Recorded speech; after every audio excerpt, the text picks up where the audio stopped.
an independent school. An independent school is not owned by the state, it's owned by the parents. We are 56 kids in the school. Hello!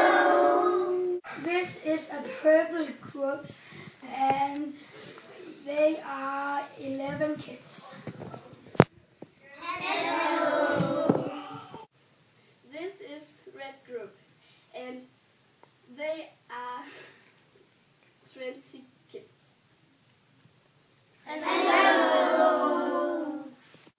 This is blue group and they are 12 kids. Hello!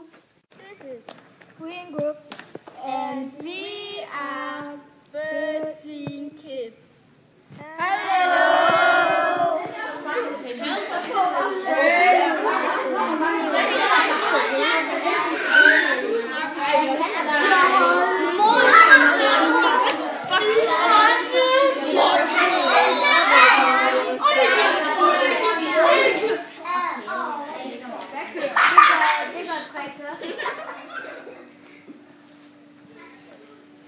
That morning assembly.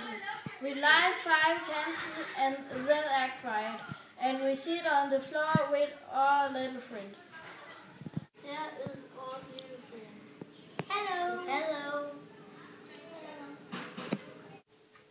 Hello, we are going to tell you about our Danish school. This is our timetable. We have Danish, mathematics, sports, German, music, arts, English and science. Once a week we go outside to a place where we have lessons. And sometimes we make food over the fire.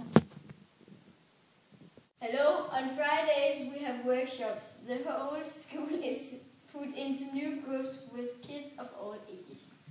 In the workshops, we sew, we work with wood, play music and make food.